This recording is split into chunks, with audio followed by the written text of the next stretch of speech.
We have to create the right vibe, the energy, and everybody at the organization has to feel so privileged to be here. It's no other way.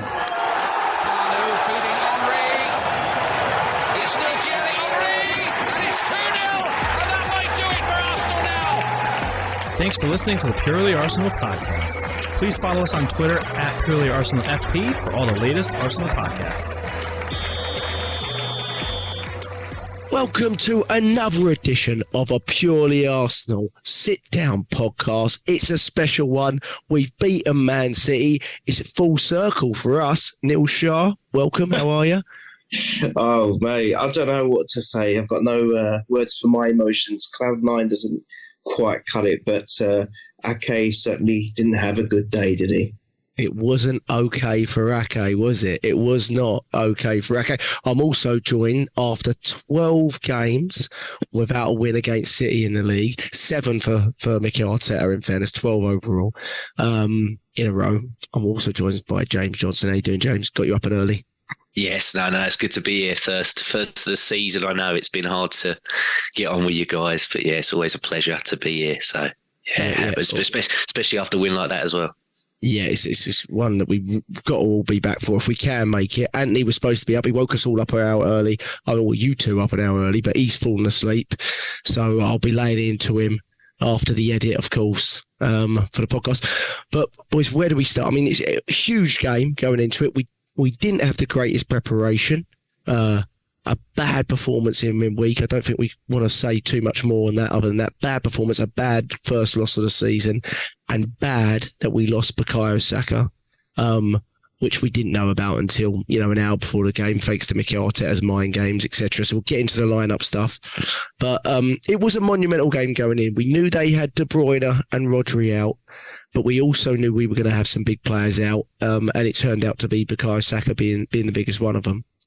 I think we do have to talk a little bit about the lineup. I think the general feeling towards the lineup, as I flicked on Twitter about an hour before it to check it and heard from you boys who was starting and all that kind of stuff, was a little bit underwhelming for most of the fan base. I think that's being kind. Basically, a lot of people were freaking the heck out. So, James, what were your thoughts? We had Saka was not in the squad, though he travelled with the team in the coach and was seen coming off of it. Looked like he was part of the squad, wasn't in the squad at all, was sitting in the stands. We started Jorginho and Eddie, no Havertz, Rice in the 8, went with Zinchenko in a typical back four. Raya keeps his place in goal. James, what was his thoughts going into it and what were yours? Yeah, I think that he obviously was going. I knew that he would do something in terms of that midfield, that he would pack it with two sort of, more defensive midfield players. However, I've wanted Declan Rice to be back in the 8 for quite a while. I think that's naturally where he could probably be the best fit for us. And it was no surprise to me that next to Gabriel and Saliba as well, he was arguably man of the match. I think Declan Rice was absolutely fantastic yesterday, and it goes to show you what that £105 million price tag was paid for, was especially for games like this where he just rose to the occasion, was fantastic. A lot as well, I think, was said about Zinchenko. We talked about it. I thought that Tomiyasu was going to get the nod yesterday, just purely because he's a better defender than Zinchenko. But yeah, he did go through him, and then Eddie up top. I think we all sort of said, didn't we? As much as I try and champion Eddie as best as I can, there's certain games and certain opponents for him. And I just thought, yeah, unfortunately for the calibre of player that you are, Man City is not the game for you, my friend. And yeah, he did show that in the end. I think he's one of the only glaring sort of weaknesses that we had yesterday was his performance. I thought he was, I hate saying it, I thought he was terrible yesterday, Jack. What Eddie was, yeah. Yeah. I mean, normally, again, this is what, sort of irks me as well, is that people go, oh yeah, but he ran and worked really hard. I'm like, well, that's the bare minimum requirement that I would expect from a football. You know, that's like saying about all three of us at our day job. Oh, they turn up on time. Well, yeah, that's like the first part of, that's the main thing. Yeah. For $100,000 a week, I'm expecting you to run a bit. Do you know what I mean? Yeah. I mean, you put any of us in the shirt for 5-10 minutes, we're gonna run, aren't we? We're gonna at least try. Yeah. So yeah, exactly. I mean, I saw Arteta. He was delighted with him at the end by the looks of things, hugging him, and Eddie was smiling, and he's got so much faith in Eddie Nketiah. I mean, that's out of everybody that arguably has maybe not let him down, but has looked like he's maybe not to the level. Arteta's really stuck with Eddie, like really stuck with him, and put everything behind him. And so we all said in midweek that whilst he's not in our starting lineup, we think there's a pretty good chance he'll be in Mikel Arteta's, didn't we? And we were right in that sense. Neil, I sense when I saw the team that he's gone with his fittest first 11. That's what I thought. I think he's gone with the players that are the fittest, that he believes can be the most reliable for him on the day. Do you think there's anything there? Because obviously Partey didn't play. Martinelli was on the bench but didn't start. Saka not even included. Just feel in games like this, you have to utilise absolutely to the maximum every possible sub that you might have. The last thing you want is a player who's not 100% going down after 20, or something like that, because then it just sets you back. It sets your plan back as well. And I don't know if you thought anything like that, or how you felt about the lineup. The two things I really liked about it was where Rice was and the replacement for Saka. I like those two things. Jesus to me is the best option on the right, other than Saka. And like you, James, I really like Rice in the 8. I think he's got a lot of capability there. What do you think, Neil? Yeah, I mean, I've always said that especially for any game, but especially for a game like City, you've got to play your fittest and the best potential players for each of the positions, or their strongest positions. So, yeah, I mean, I didn't really think too much else other than I didn't expect Martinelli to start, even though I saw him in the squad, because he's been off for a while, and to throw him straight back into a game like City would be a little bit foolhardy. And I thought the same of Partey, for exactly the same reasons. They've both been out for a while, and it would have been silly just to throw them in right from the off. So for me, the lineup was pretty much, there was no really real surprises for me. I was just glad he went for his strongest defensive lineup, if you like. Yeah, the Zinchenko one, little bit surprising because of the stuff that we had talked about. You had said, Jack, that because of his emotional state, would it be feasible maybe to not have him start or not feature for the whole game and maybe have Tomiyasu instead? But other than that, seeing White Rose and especially seeing Saliba and Gabriel right in the middle of the defensive guard, I was chuffed to that, because end of the day, that for me is our strongest defensive lineup without a doubt. But yeah, I think my only concern was Eddie. I have to say, I saw that lineup and I thought, right, we're playing Man City. We're probably playing Man City at the best possible time that we can play them, considering, now what, after yesterday, they've lost 3 out of 4, haven't they? I think in the League Cup.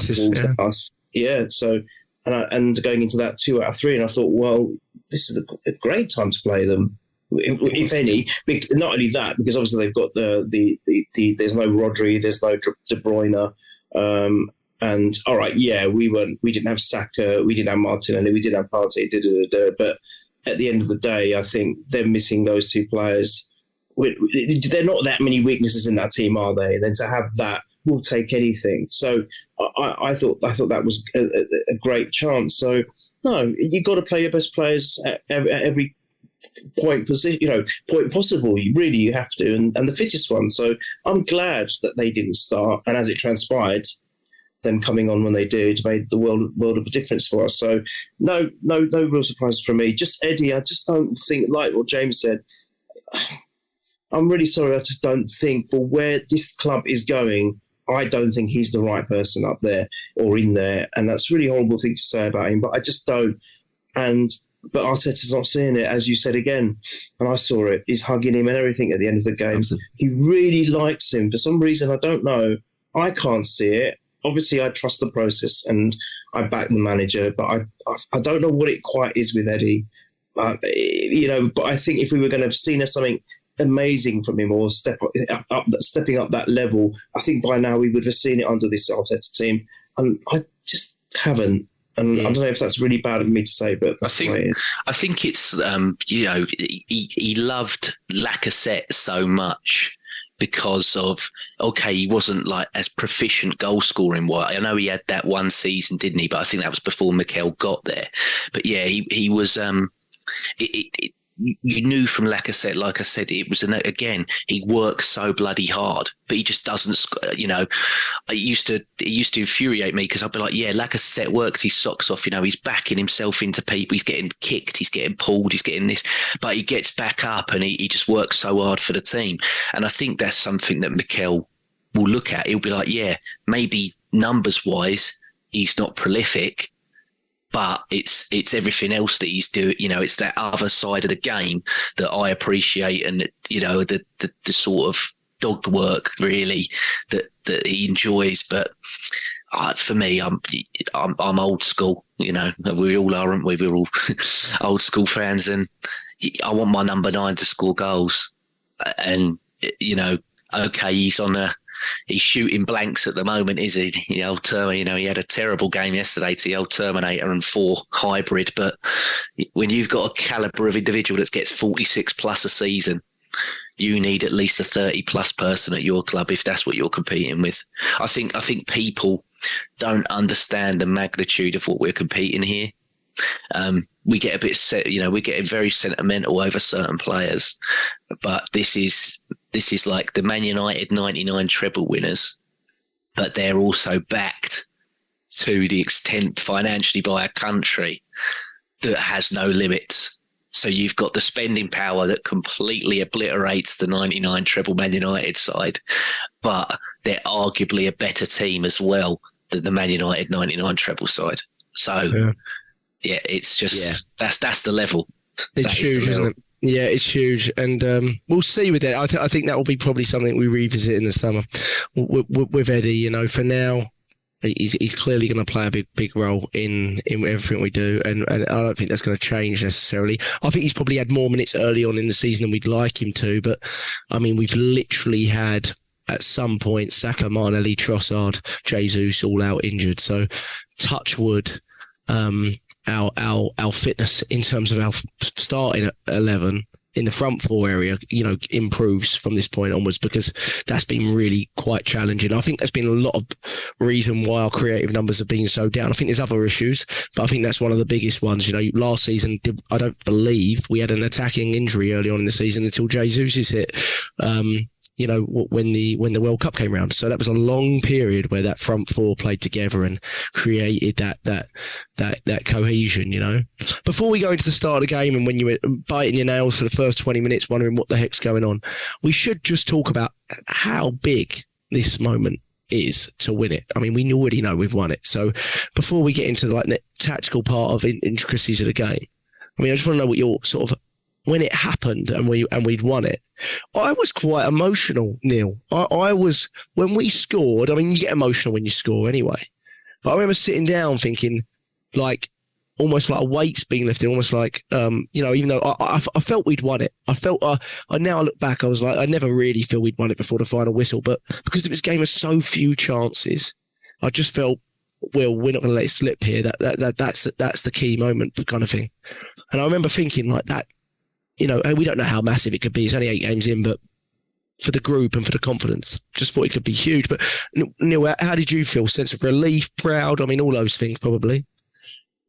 Absolutely everything positive that you can come up with in opening a dictionary and looking at every positive word. That's exactly how I feel, all encompassed into one.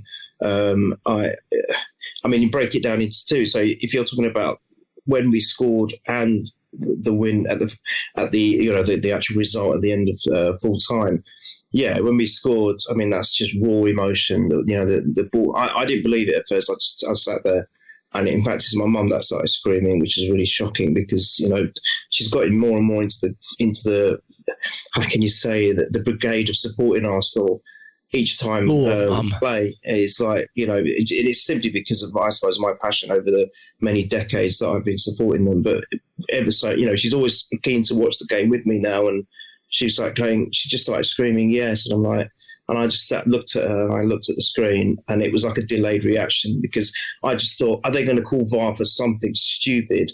And I'm not celebrating until I know. And then when you knew, then I was like, I don't know if you noticed, I came on WhatsApp late with my screen because of that delay. I was very late too, yeah. And I can't explain what it meant for the first thing, the context of that game, because I was actually, for the first time, me, I'm always wanting a win, never predict a draw, never predict a loss. And I was actually happy at the 0-0. I've got to admit, I was happy because of the way the game was, which was quite a strange game. I think you said it offline, Jack, before we started recording. I thought it was quite a strange game. It wasn't a game for either team, especially Man City, I suppose, in a way. And that proved, didn't it? I mean, 4 shots. I think it's the lowest ever Pep's had since 2010 against Barcelona or something. Well, while he was with Barcelona, I can't recall, but I don't know.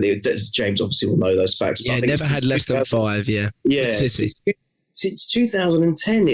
And with City, but with him since 2010, something ridiculous. Incredible. So and even with us, I mean, all right, I know against City we do tend to always get a bit shut down, but we do create some stuff, and it was just a really weird game. So I was quite content with accepting a 0-0 draw. But then when that went in, I'm like, and then I recognised it, or I accepted that it was a goal that it's not going to be ruled out for stupid reasons. Yeah. It was like, wow, this is incredible. But for me, the biggest impact was when the whistle blew, because to eradicate that hoodoo of what, God knows how many games, 12 games, it was lucky 13 for us. But 12 games, defeats, 12 times we played in the last 12 times, and 12 defeats. That is damning reading. That is terrible. Absolutely terrible, when Arsenal is supposed to be one of the biggest clubs in Europe, and not to be able to get one win over City. And I think that is huge. It's pivotal. It's monumental. And it's certainly, they actually said it on Match of the Day, but it's certainly a bigger win for us than it is a loss for them. Definitely a bigger win for us. What it means is it's so many things, Jack. I think it speaks for itself. Confidence is the biggest factor, I think, for the players, and the belief, definitely so. But I think for me, the impact this season is going to be massive as well. The fact that they know, this group of lads know that they can now mix it up with the best, because that's not in a minute, City are the best. Yeah, we've had those wins against the other big six. Do you remember when everyone used to curse us, they can't beat the big top 4, or they can't beat the top 6? Well, we've done it all, apart from City. Now we've got that one under our belt now. I think for this season, it's going to be huge. And I'm going to say, and I know you're both going to laugh because I always say it, but honestly, if we do not suffer any key injuries this season, I can't see anyone but us winning the league. And I think this is going to be a massive component of that. Getting this win under just basically registering this win is just so big, Jack, for that reason alone. And I think not just for the league, but just generally confidence going into all these games. I think they're going to think that we could actually do anything that we want to. And I think that's the great ideology that Arteta has instilled in these players since he's got here. He has made strides. We were all questioning at first, what's he doing? Where are we going with this? He trust the process. He's actually said, be patient and trust it. We'll get there. And he's right. We've done it. We've now, I think, come over the last big hurdle in the Premier League that we needed to. Now we just got to go and win the thing. So that's where I see it. Yeah. I think you're right, absolutely right when you say it's a much bigger win for us than a loss for them. We know they'll react well. I think we've also seen how big a loss Rodri is for them. And when people talk to us about Bottle and things like that, when we lost what is, I believe, the best centre-back in the league in William Saliba, if they lost Rodri at a similar moment, I think there's only one team winning the league there as well. So when everyone says that, I think it's important to realise that just because of how good City are, there are still key components to their team that if they lose them, they'll break down. Sadly, they haven't really lost Rodri. It's just to a suspension. The guy seems to be fit for almost every game, despite the fact he likes kicking people for 80 minutes. So that is a little bit frustrating. But James, agree with everything Neil says, but what were your sort of overwhelming feelings at that moment?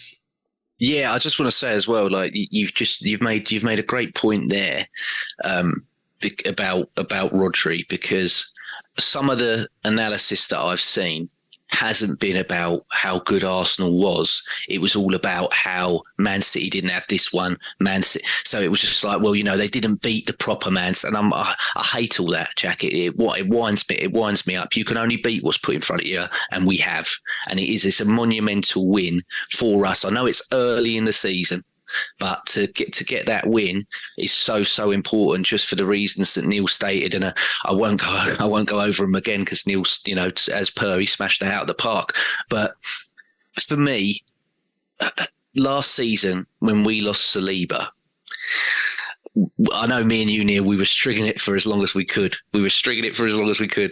But we all deep down knew that and everyone was going, oh, is it really just one player? With that one player's something? But yes, he bloody is. Yes, he is, because like you've said, he's the best centre back in the league. Now, people, we have majority of people that do listen to this podcast, funny enough, are Arsenal fans, but there might be some from other clubs that tune in and go, oh, these lot love Super.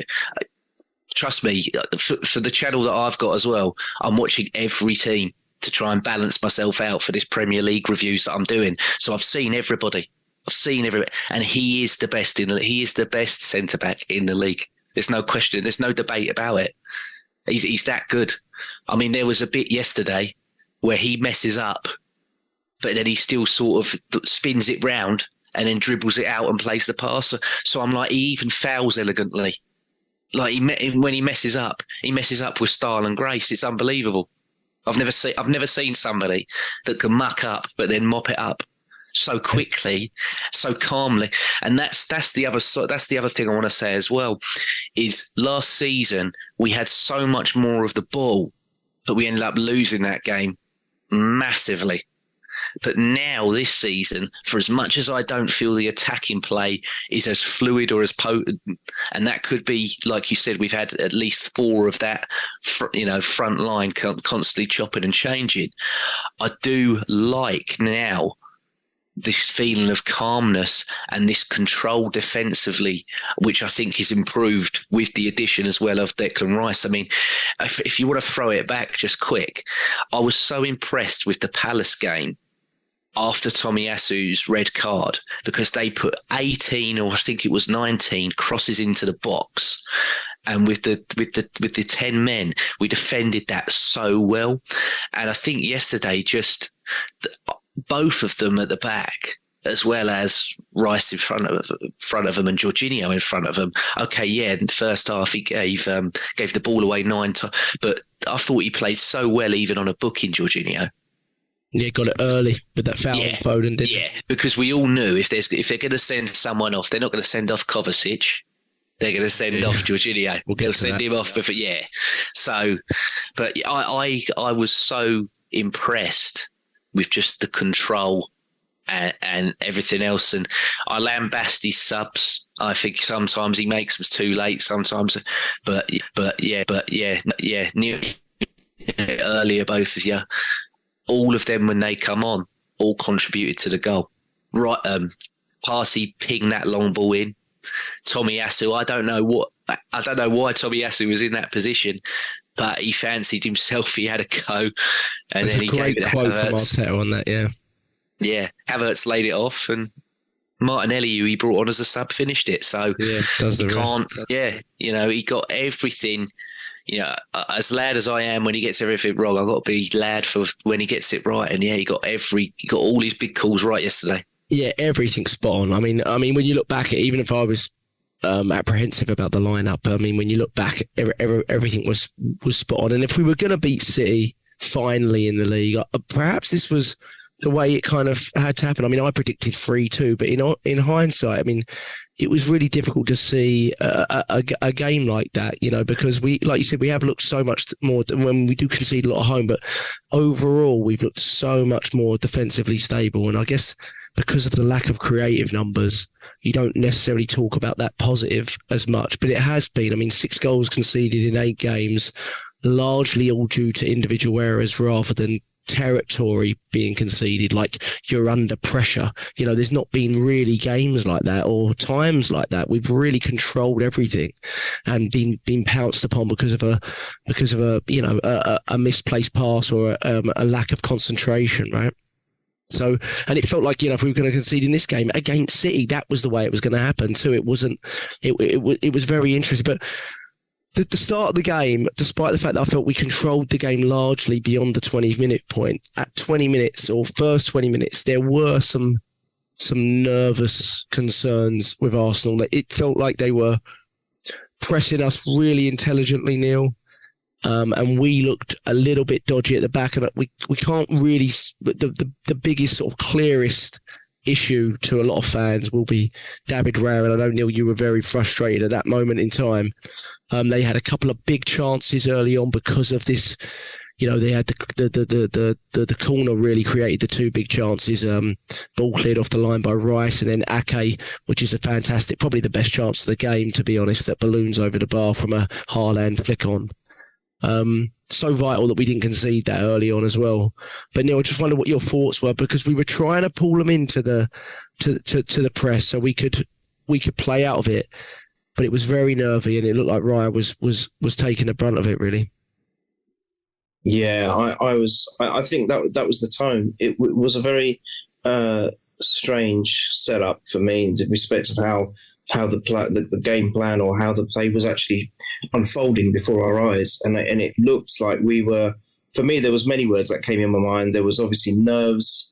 I don't know whether I think both teams were paying each other quite a lot of respect, it looked like, as well. Although I think, admittedly, probably City had the better control initially, but I still felt that they weren't the City that we're used to in a lot of ways. But maybe that was down to the fact that although we were nervous, we were still defending quite satisfactorily.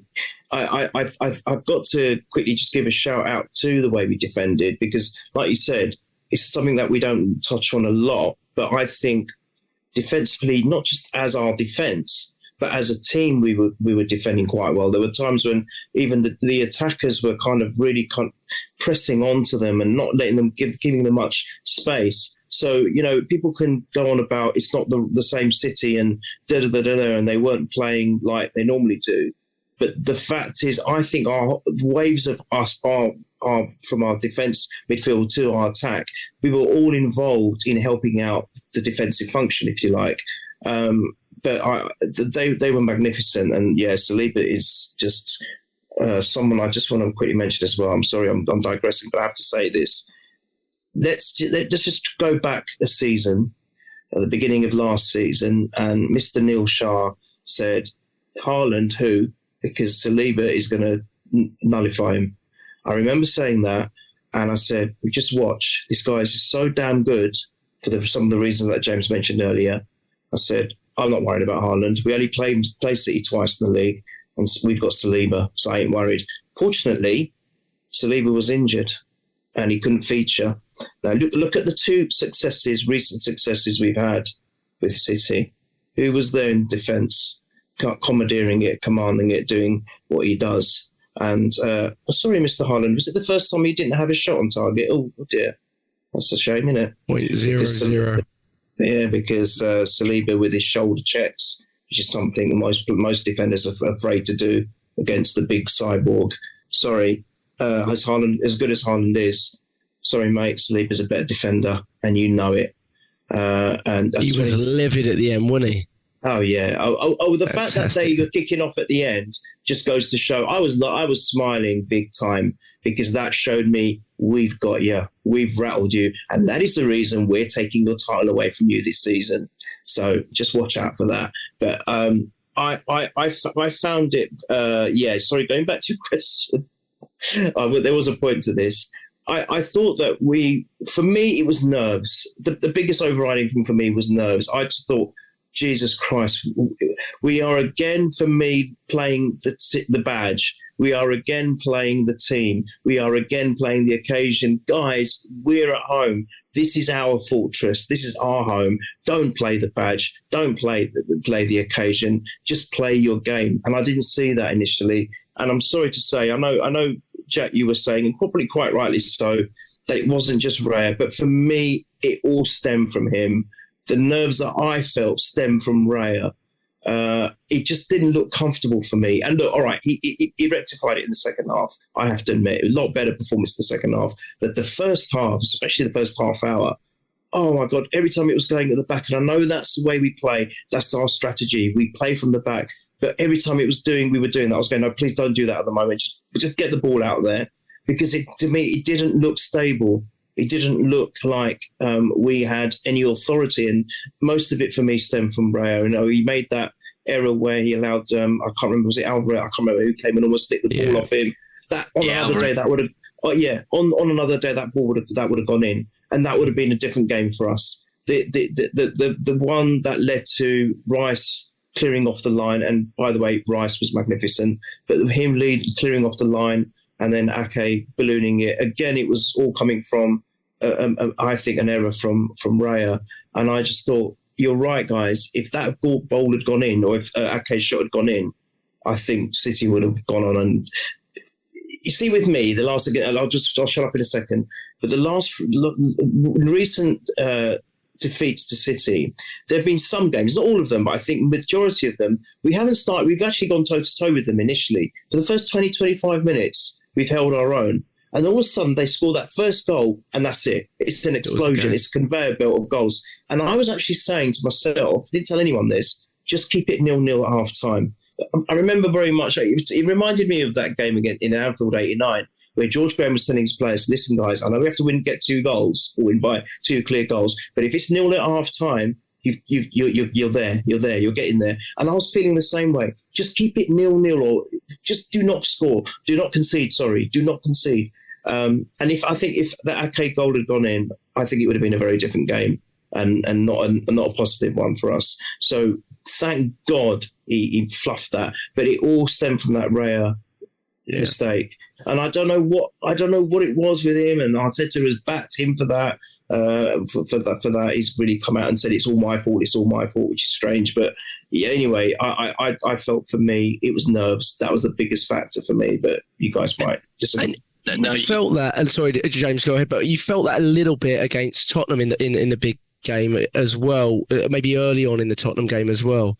And I don't want to say he's not used to these types of games, but it is a step up, isn't it? It is a big step up, and he's in season. He's not been with the team or the back four. Look at Onana, for example. He was regarded largely as one of the best goalkeepers in the world, and he basically looks like a pub goalkeeper at this point. Do you know what I mean? And he came in much earlier, so I don't want to give excuses for Raya, but that can't always be that easy of a transition either. But James, go ahead. Sorry. Yeah, no, I think Neil again makes another great point about the nerves. I felt that with the fans. You know, I know, I wasn't physically there, but watching and I'm like, this is quiet, not eerily quiet, but and there was that point. There was that point after, I think it might have been not directly after that Ake one, but there was definitely a moment, and I don't know if you got it where you are, Jack, but we definitely got it here, Neil, didn't we? Where they panned to Arteta. It was like a bit, something had happened and the ball went out of play, and then they showed Arteta where he was getting his out, and he's like, come on, he's like, lad. And then that sort of turned it. The fans started getting back it, and then there was a few periods in the second half as well where Odegaard was like noise, and I'm like, they can read it. It's like, yeah, maybe we're getting a bit, tender hooks, or we're a bit tired and we need that extra 5 or 10%. So let's get it from the peak. If it's like anything, if you hear people reacting, you're gonna step it up a bit more. And yeah, I think Raya, unfortunately, and again, I go back to relating it to human, like, our human life. Sometimes you have something happen at work the day previously, maybe the week previously, and you carry that into your next. And I think that the stuff from Lens for that first 20, he carried that into this game, and it was like, no, you need to park that, mate, because this is the completely different animal. This is a different, and yeah, you're right as well. You got to remember, okay, no disrespect to Brentford, but you're going from that stadium into a 60,000 seat arena where the expectation now is to win. You know, it used to be just let's qualify for Europe. The expectation now for this club is let's win in Europe and let's win the league as well. While we're at it, let's try and win as much as all the trophies that we can get. So that's a completely different environment that he's been in. And for as much as I think he's a better goalkeeper than Ramsdale, he is taking the shirt off such a popular figure in that dressing room. All of those players love him. I bet Mikel still deep down loves him as well. It's just a footballing thing. I don't think it's anything personal that he's done.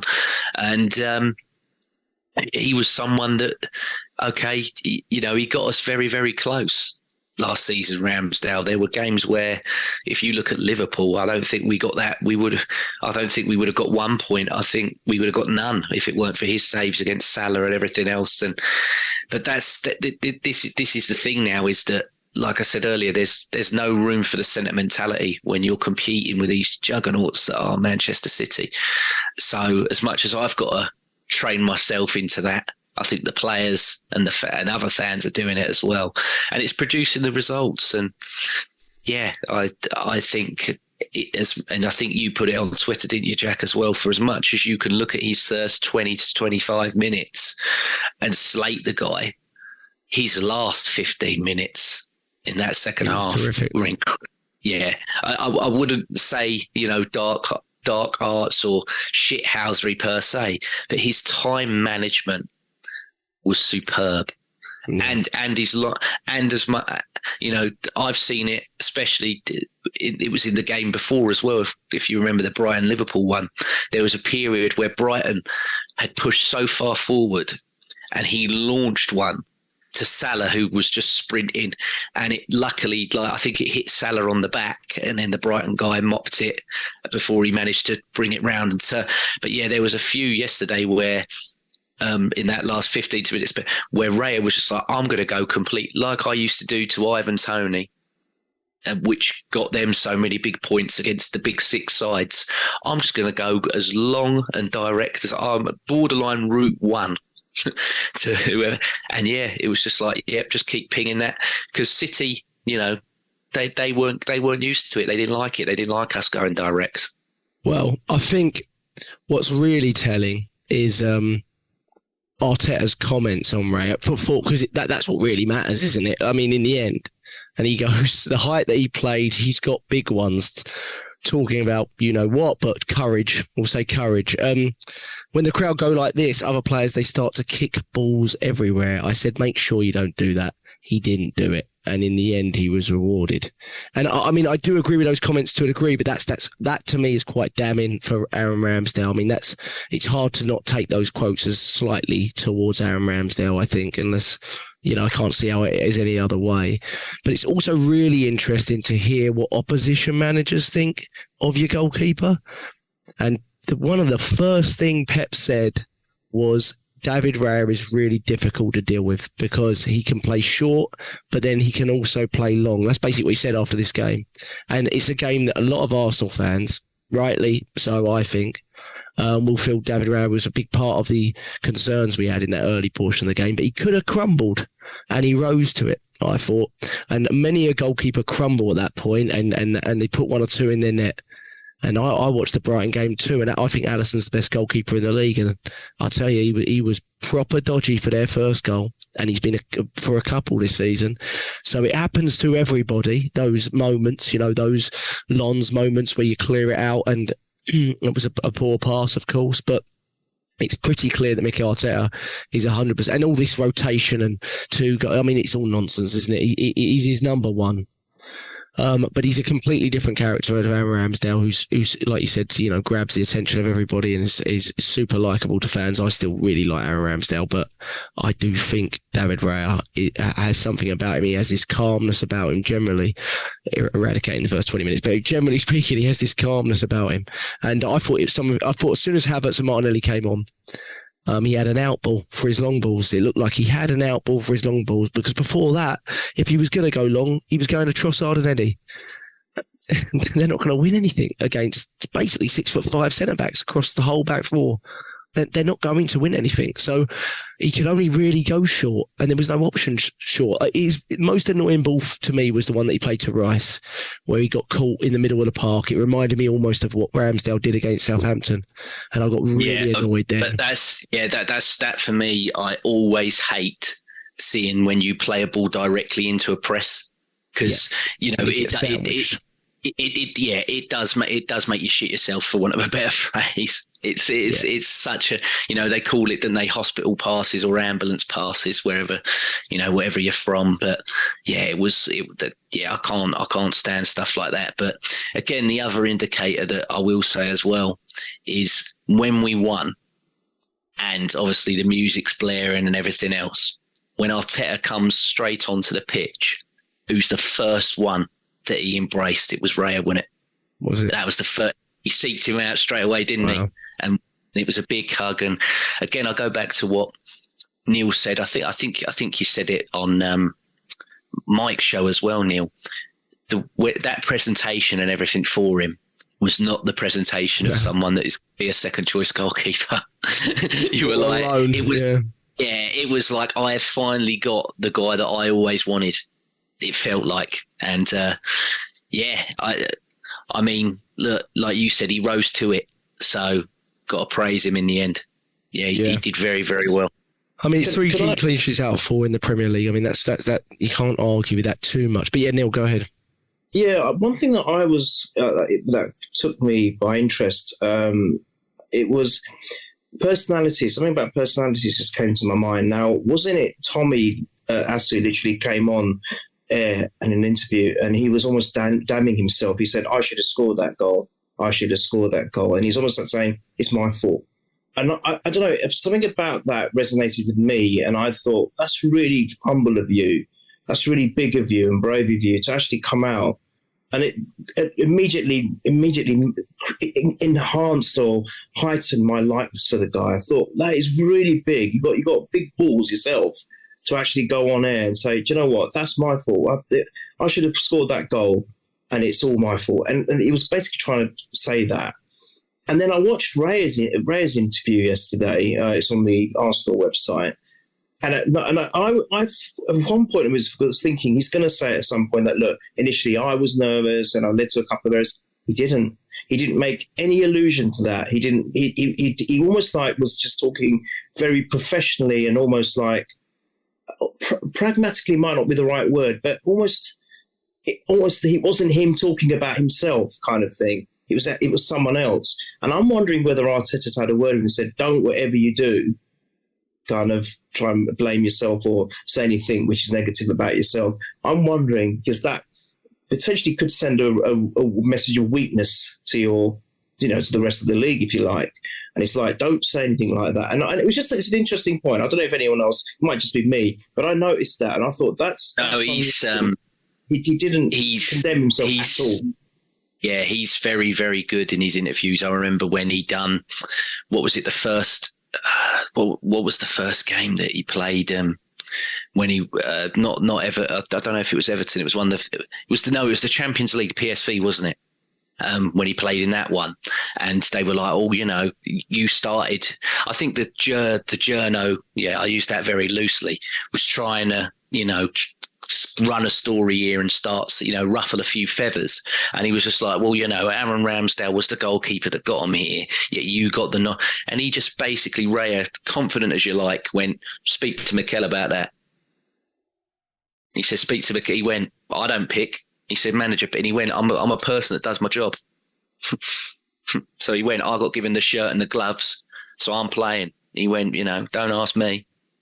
Yeah. And I really like that. Yeah, I really like that answer from him because it was one, it just shut down what I thought was a stupid question to begin with, and two, like you said, Neil, I quite like the bollocks of the guy to back himself like that. So because that's what you want for it. All goalkeepers in a way have got to be a bit mental, isn't they? Maybe not to the extent of mental that Jens Lehmann used to be, but they've all got to be. They've all got to have a bit. They have to be. I mean, even going back as far as the older days when Bruce Grobbelaar was a nutcase. I think you've got to have that personality as well, and maybe. And I see that in Ramsdale actually, that nuttiness. But maybe Raya does it in a different way, in a calmer way. Maybe I think Ramsdale. That's the main word, Neil. Is calm.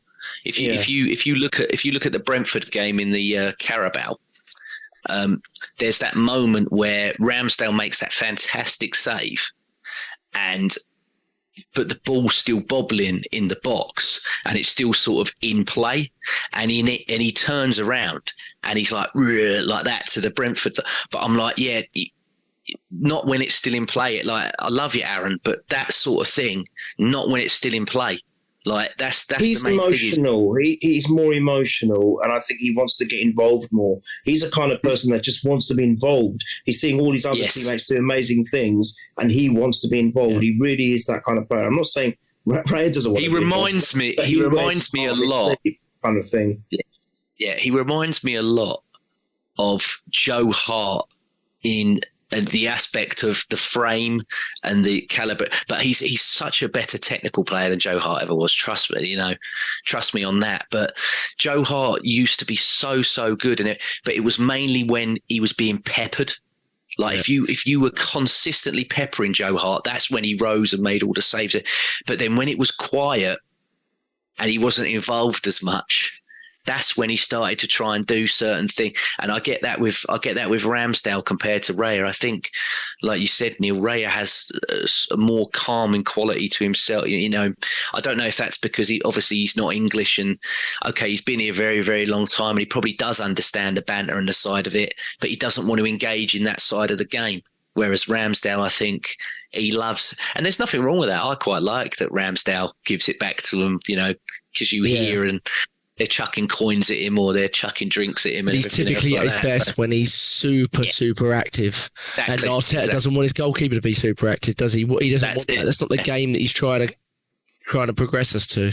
And as that develops, I think he seems to want something a little bit different back there. But going on to a couple of other things that happened after we started to find our outball. After the 20 minutes, we started to find our voices. We found our outball. We started to create a few little openings. Jesus down the right, a little bit wasteful, but was fantastic overall in the game. Super involved, most touches out of any player. Didn't have a high pass percent accuracy, but he was just so irritating to him. He can play anywhere along the front line. He's just an amazing player to have, and he is our backup right winger. I think he's the only one that can really mimic the intensity that Saka provides, and I think he showed that. But we've got to talk about the Kovacic too, Neil. For me, the first is a red, but what's your thoughts? Michael, this is the first game they've lost under Michael Oliver, UAE Michael Oliver, since 2020.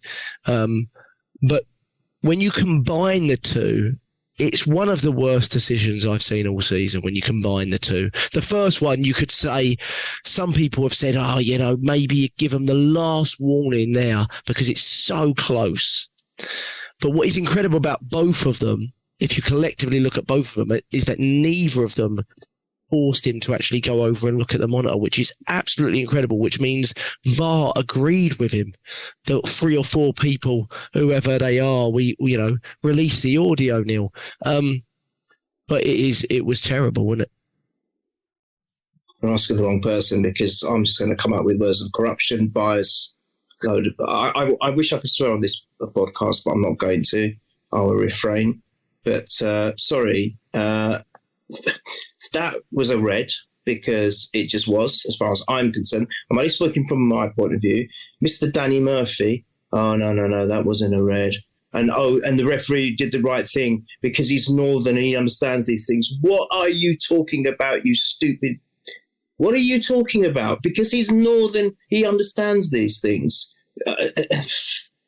That 2 players Can you imagine Declan Rice and Odegaard being put out for the rest of the season because of reckless tackles from one player? That could have well happened yesterday. What did we see happen in that when we lost Saliba and Tomiyasu last season? This would have been, I think, even worse. Losing Declan Rice and Odegaard, potentially, they could have been serious injuries. Especially on Odegaard, it was studs up as far as I'm concerned, when his boot made contact with his leg, with flesh.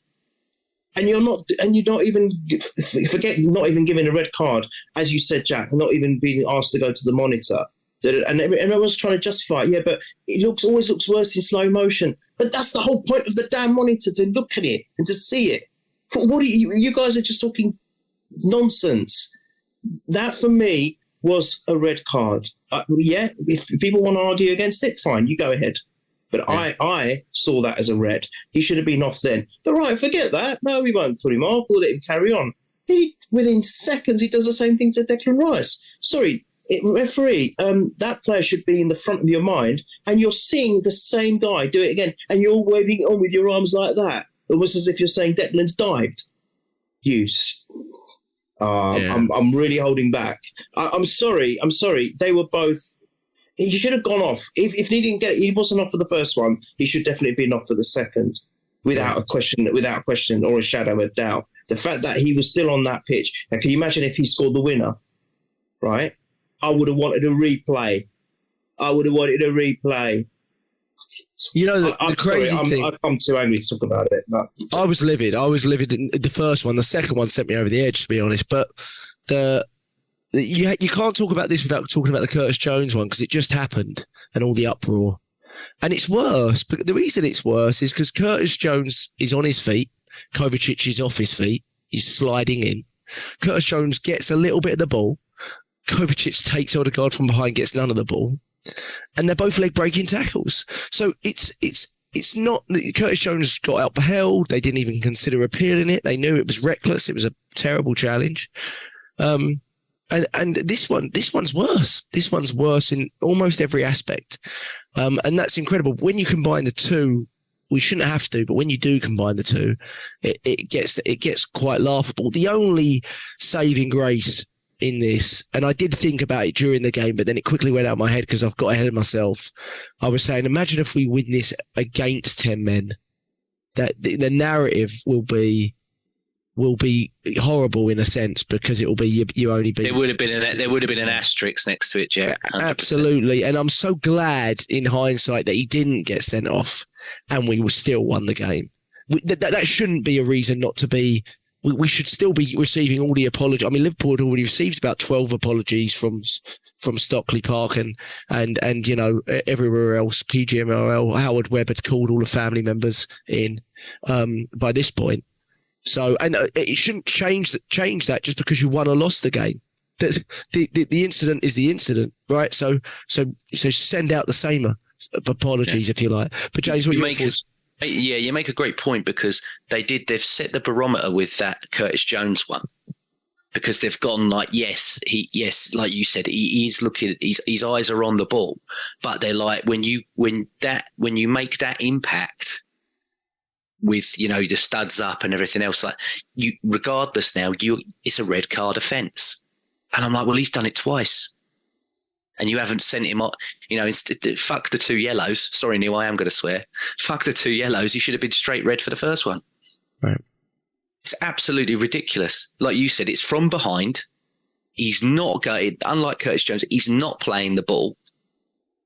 And it studs up into he's, you know, it's an ankle break, you know, leg break or ankle break or whatever one you want to call it.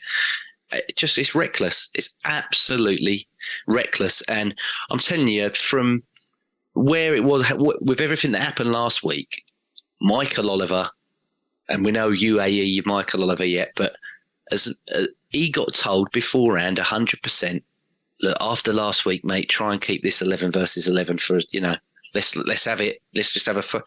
And he just completely clouded his judgment because he was like, I can't have another one that I ruin as a spectacle. Like, or we can't, you know, the refs, let's all band together because we can't. And I'm like, yeah, it might have ruined it as a spectacle. But let's use common sense here. It was absolutely ridiculous. And I'm glad, like you said as well, that obviously we did beat them when it was fully, 11 versus 11. But there's stuff there where before, emotionally, maybe Arsenal would have felt hard done by. But, Arteta goes more mad. He goes more loopy. He gets booked himself. And then, that feeds into the team when something doesn't go his way. If you remember the one at Anfield, he got them back in. They got back into it purely on that little row that he had with Klopp, didn't he? Where he lost his composure a bit. And no, we all seemed, settled down, accepted it for as ever harsh as it was, and channeled that in a different way to go and get the win, which, again, another thing that I'm really, really impressed by. Yeah. Yeah, I agree with both of you. I just think it was a dreadful decision, but thankfully it's not something we're going to be talking about. I know we are now, but for 2 weeks, and it could have so easily have been like, what if this had happened? This should have happened. Again, you got to remember, Jack. We're not Liverpool fans here, so we don't wallow in stuff that happened weeks and weeks back. The confidence in Liverpool. We get on with us. We get on with our foot. Yeah, absolutely. Yeah, exactly. I mean, that was an embarrassment in itself, wasn't it, from Liverpool, I believe. And I've been spending a large portion of my week discussing this with Liverpool fans after they claimed that there was going to be no request for a replay. I haven't seen, Jack. I haven't seen. I had one at work ask me about it the other day. So here, a Liverpool fan said I'm in the wrong. And I went, I'm sorry, I can't speak about this. I'm definitely not in the wrong. You asked for a replay and that's what you asked for. And the argument I'm getting from a lot of Liverpool fans is that he never requested it as a manager. He requested it as a human being. And I said, he's in a managerial press conference. How can he not be requesting it as a manager? Of course he's requesting the replay as a manager, you dopey donkey. What are you talking about? But we grabbed a foothold after, even at that Kovacic moment, you felt we'd come through the nervous stage, started to push ourselves. The field tilt was coming towards in our favour. This new stat that's come out about field tilt. We had a couple of little half chances. Eddie had that chance where I think he probably should have squared it, and he hit it wide. But we were finding a few gaps. There was a game of few chances, but at half-time, I thought it was a tactical change. It turns out Trossard had an injury. And Martinelli, who wasn't even supposed to be part of the squad, he's suddenly thrust back into the game. And if you were questioning, Arteta said made a huge effort to be in the game. Nobody, including the medical staff who were trembling, believed he was going to be there. And I was like, that's a bit worrying. But he literally said, as soon as Trossard felt something, he said, I am ready, boss, ready to go. And I was like, oh, I love that. And he said, you've got to love the enthusiasm from the kid and all this kind of stuff. And he looked ready to go. I mean, Neil, it was like Martinelli was back. I mean, he got the man of the match in the end. And I think, in a sense, because of his ability to affect the game, Bryce Lee, but Jesus could have picked one of, but he deserved it. But Neil, from the start, I mean, our attacking creativity just looked completely different, didn't it? Yeah. He actually was saying that he literally had his kit with him, saying, "I'm going on," and it's incredible, isn't it? It's a testament to the personality of the. He's only young. You've got to remember, he's still a very young guy. I've always touted him to. I want to see him become the best best striker in the world. I still believe he will do. Wow, what a player! The energy levels just changed. It was you could see it. You cut it with a knife. It was a stark contrast to the first half. His energy is just there, isn't it? Look, and then I thought that was one of my worries about yesterday. I thought we've got, let alone not having Saka there, we've got no Martinelli. Where's our thrust? Where's the dynamism of going forward and those energy spurts of energy that we see? We can't really, and you know how much of a fan I am of Trossard, but he's a different player. He's a very, very different player. And pace without, don't we? Yeah, he's not. I mean, apart from that one time where we saw a spurt of energy from him that shocked us all. I can't remember which. I think I was at that game. I can't remember which one it was, but it was like, what the hell? Where'd that come from, Trossard? But generally speaking, he's not Martinelli in that aspect. And Martinelli, he straight away literally made an immediate impact in that game. Exactly, and yeah, then I think the team as a whole went quiet so he started off with energy, then it kind of went quiet, and then it picked up again. But I think the quietness might have been down to the fact that both teams may have been thinking, do you know what, we'll take a draw here, because nothing was coming from both of them. It was just really weird. As I say, really weird game. I'm not saying there was anything wrong with it, but it was just a strange game. But Martinelli is someone we cannot do without. We just cannot do without him. He might not be like a 25, 30 goal scoring machine, but from a different point of view, as with Jesus, he offers so much more. And what he offers is he scares defenders something chronic. I mean, they just wouldn't know how to handle him. I mean, he did a nutmeg. We're talking about White's amazing nutmeg that he did. Silver, But exactly. Oh, how sweet was that? But also, if you notice, probably Martinelli did one as well, and he left two defenders for dead, or two players for dead with that one move. And that's what he's got about him. And I think the opposition, when they see the team sheet, if they see Martinelli's name, they're like, oh, God. I think he's a very, very difficult opponent to deal with. And it's simply because of his enthusiasm, his drive, his energy levels, and he has got skill. And, the fact that he wanted to play, despite the fact that he's coming off an injury and the medical staff team are worried about him, says so much about him. He wants to be part of this. He wants to be part of something very special here with the club. And I love him to bits. And of course, he was responsible for our winner. But, I don't know what else to say about him, but brilliant stuff from him. But he changed the tone for the game for me. And I think because of that, we all played a lot better in the second half. We all did. All the 11 players on the field, including Raya, played a lot better. Changed the dynamic. Yeah.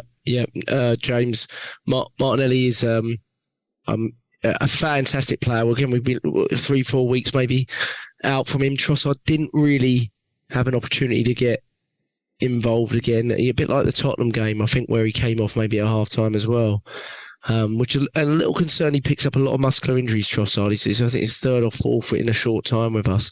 Hopefully it's not too serious. But we do lack pace without Martinelli and Saka. Certainly without Martinelli, but without both of them, we feel probably we need a little bit more. And I felt before this game, Kyle Walker would be a player that handles pace pretty well. But felt like Martinelli from the moment he came on was really troubling their whole right side, James, didn't it?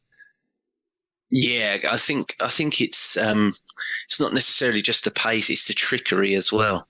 And he is efficient, and he's direct. And I think they would, as Trossard gets it, and then you're worrying about what he might do threading the ball through.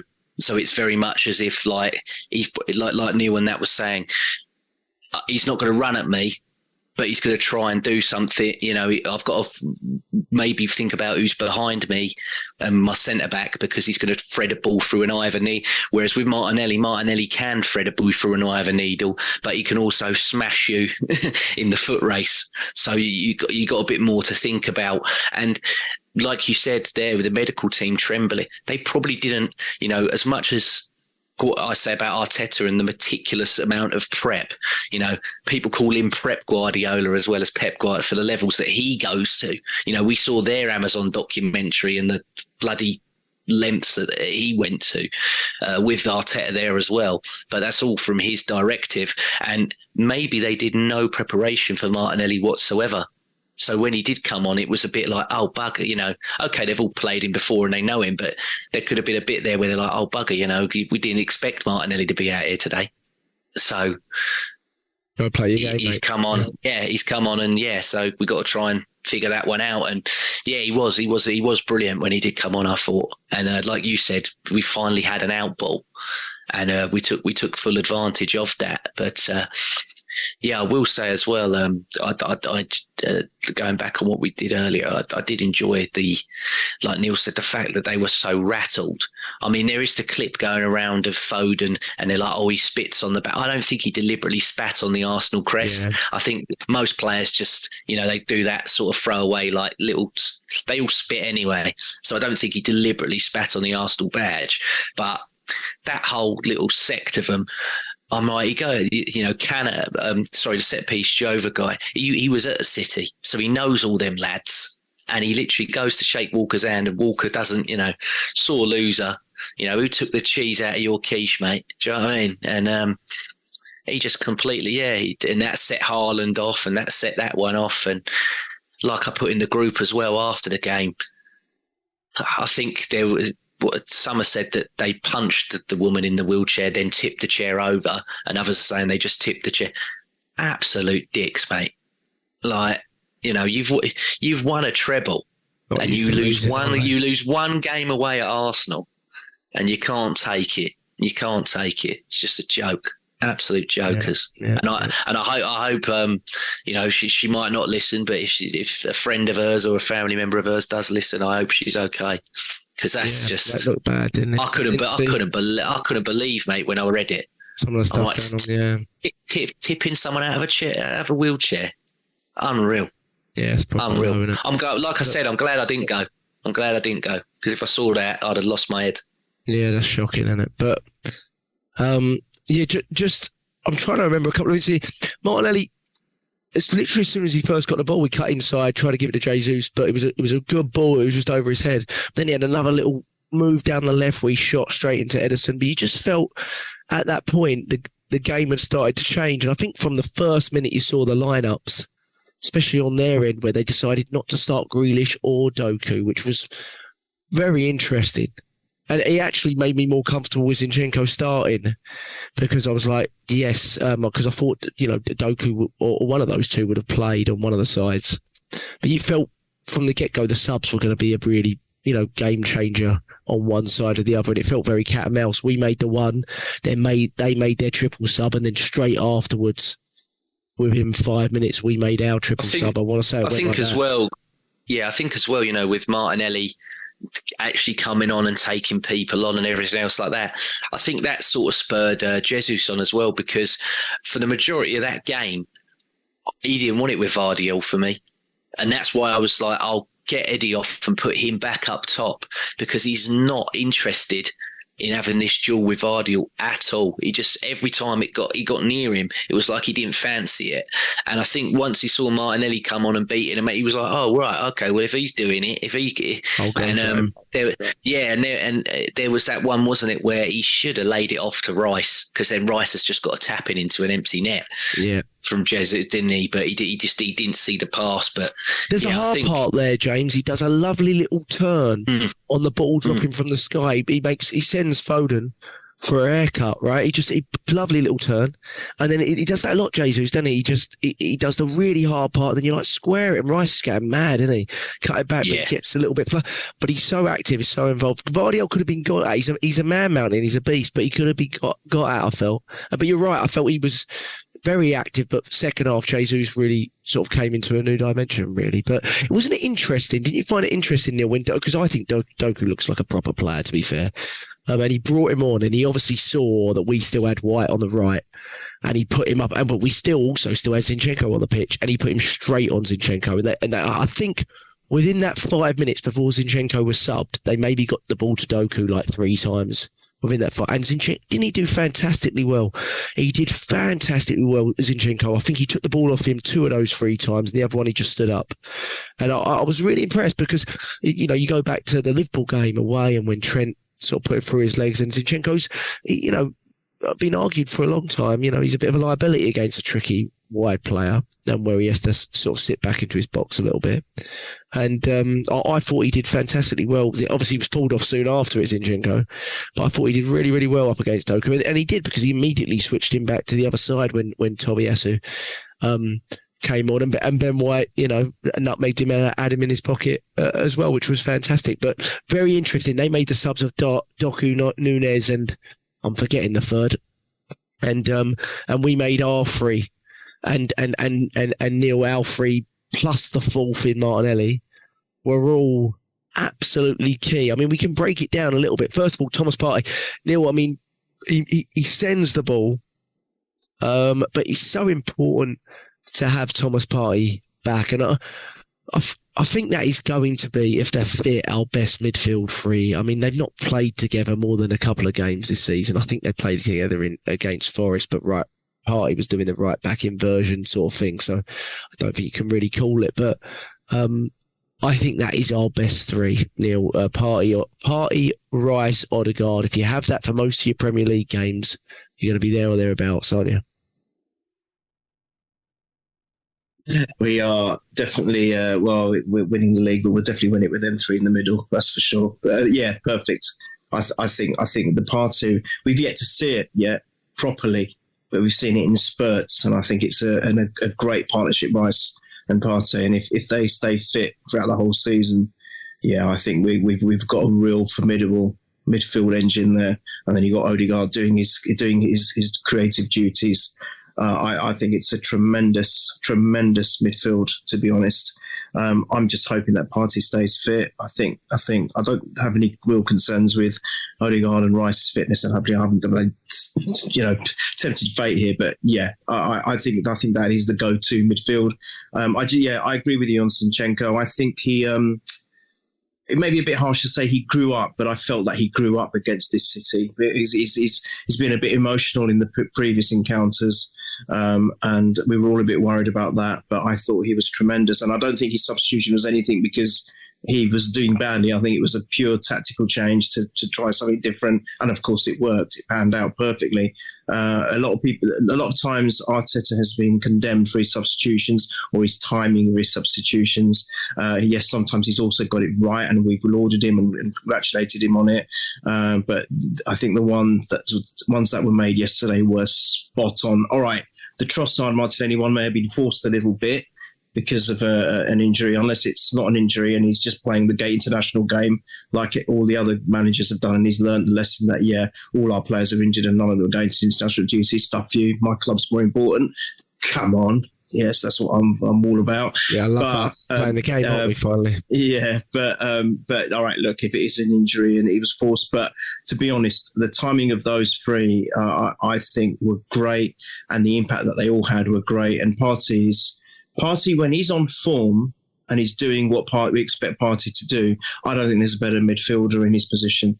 I think he's fantastic. The stability he creates for the whole team is immense. His control, his stability, and when I see him play like that, I feel like there's three of them. There's three of him.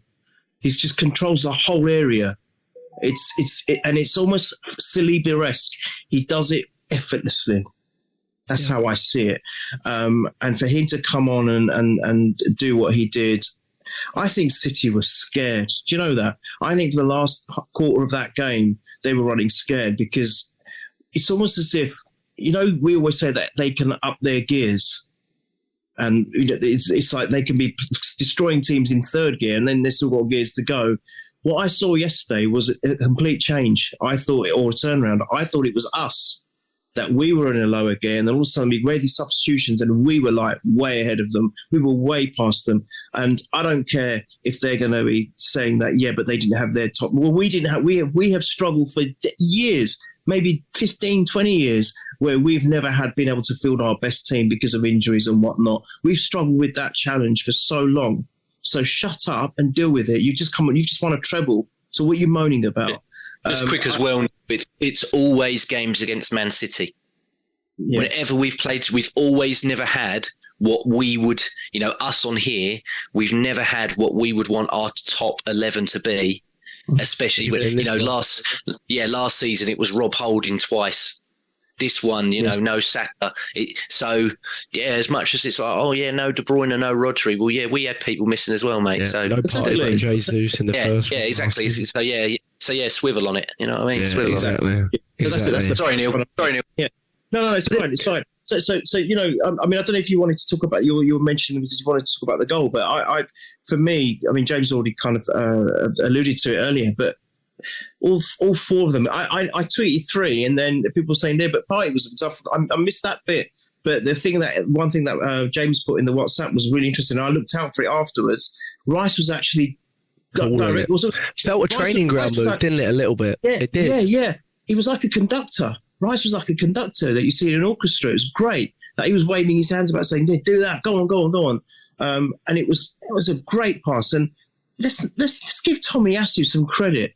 What a masterstroke for him to be up there. He's a bloody left back. He was up there.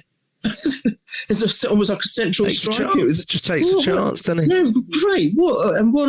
Such a comfortable header for him because he's got that height, he's got that physical authority, which I loved because we've lacked all of this. Like James just said, we've lacked so much. And we've struggled and we've suffered as fans, thinking we need these players in these positions. And now it's like the jigsaw for me is almost complete. Not quite. I know.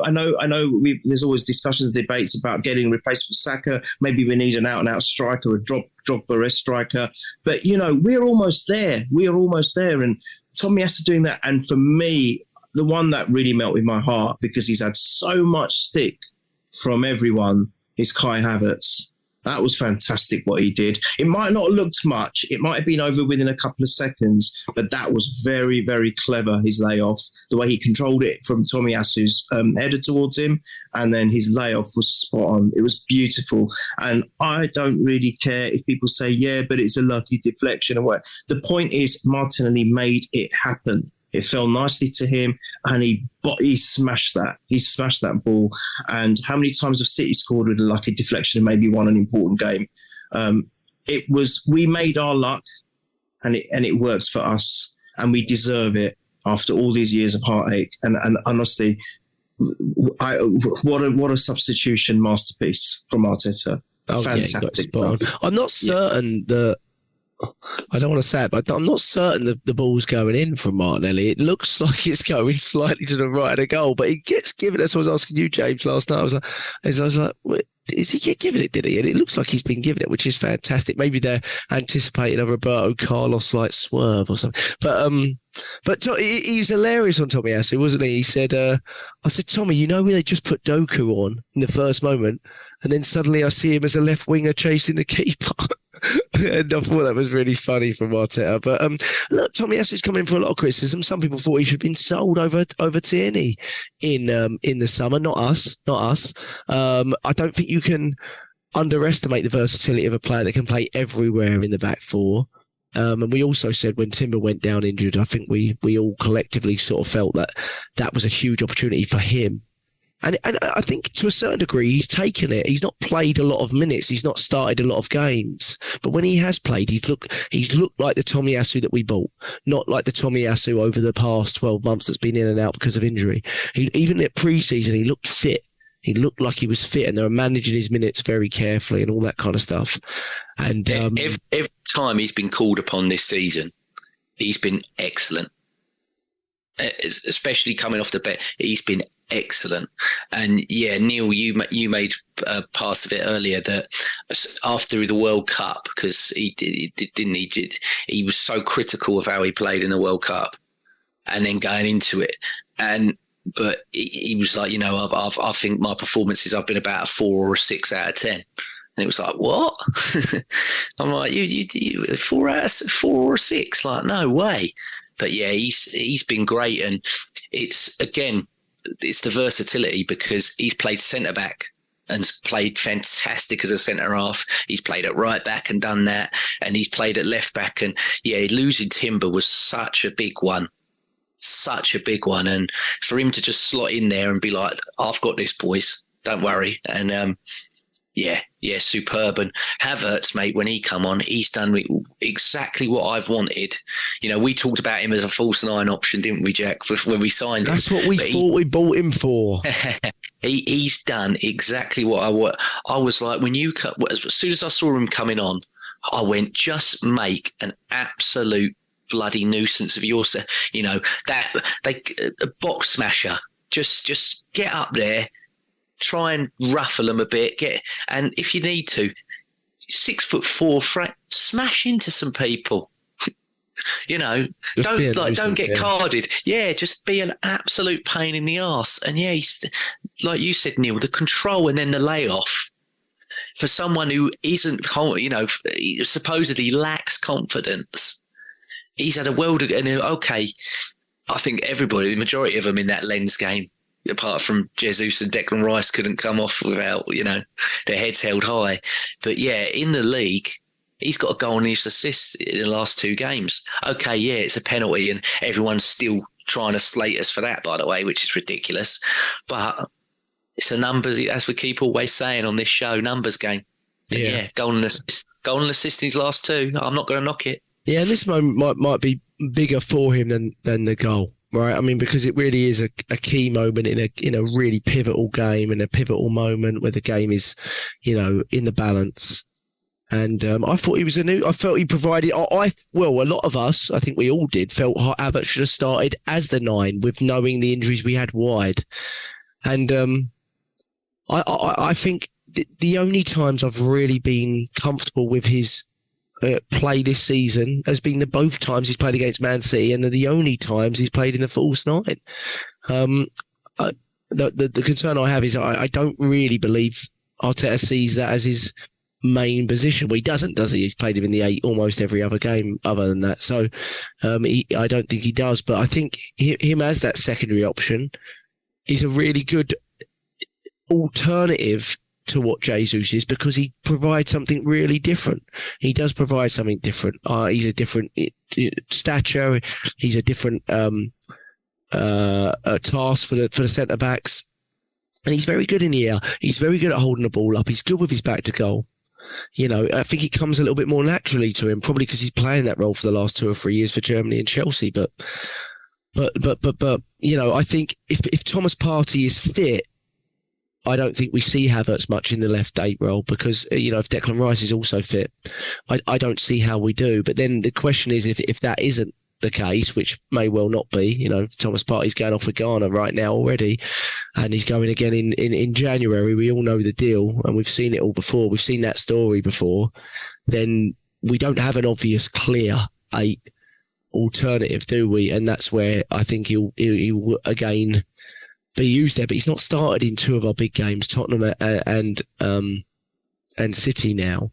So Arteta is showing that he knows it's not really working yet at the left 8, and it just depends how long he wants to persist with it. Or, it may well come good at the 8. I don't want to shut it down, but I think it's been pretty clear that it's not worked at this point.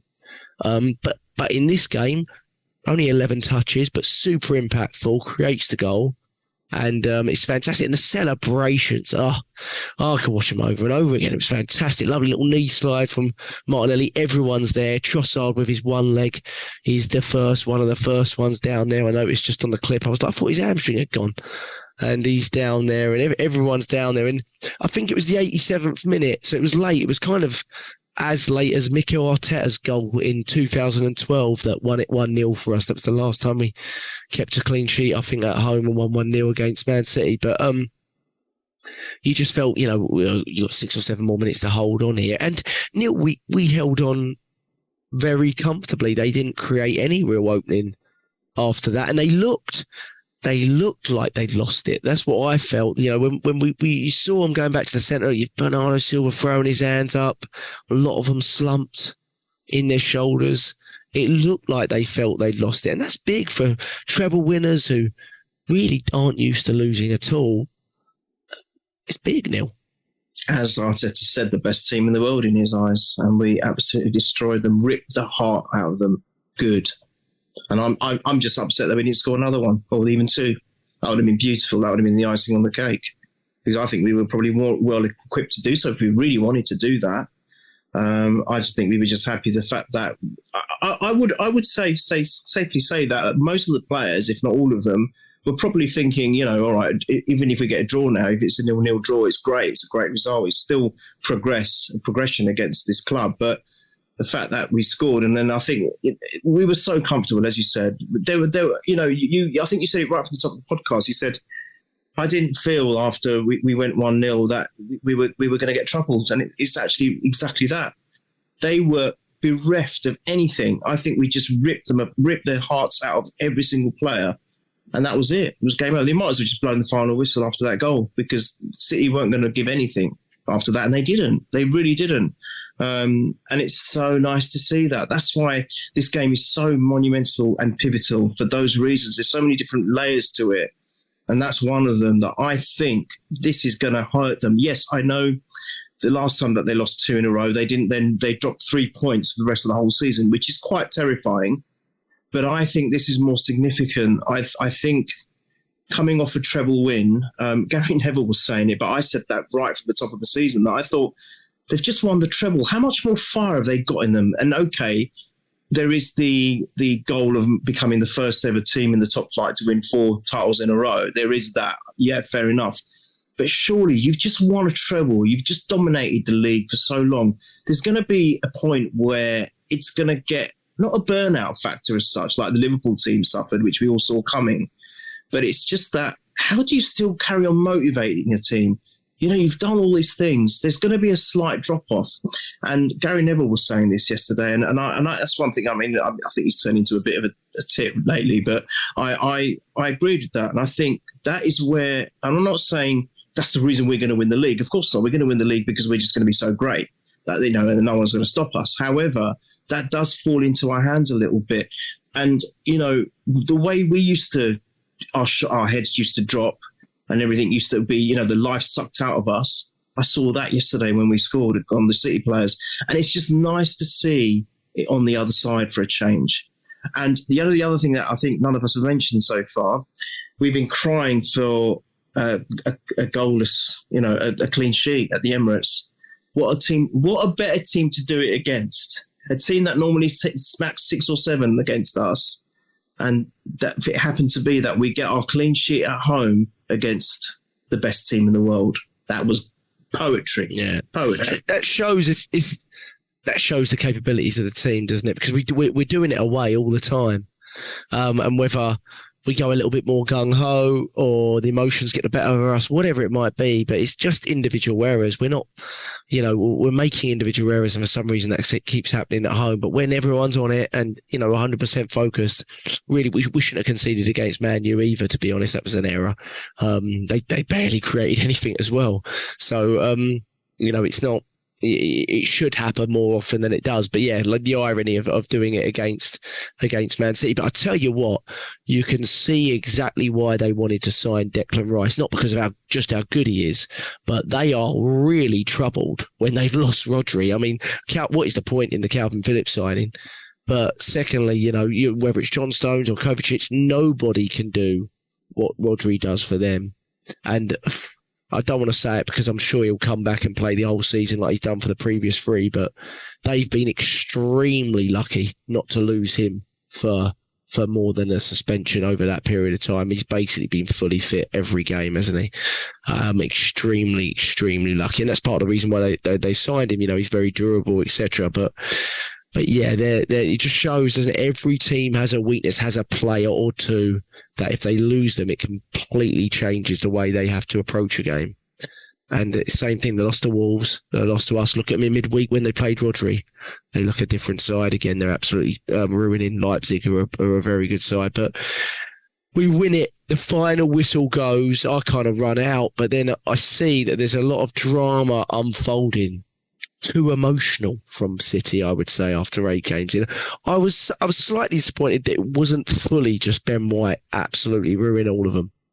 But I do think if you watch back a lot of the clips, even though it's not Ben White, he's making sure he's very close and happy and giggly next to all of it. And I've obviously had this theory for a long time that Ben White is not a big fan of their English players, and that's a small part of the reason why he's absolutely fine with not being part of this England squad. I think the bigger reason is he doesn't want to play for an anti-football soppy Southgate bloke.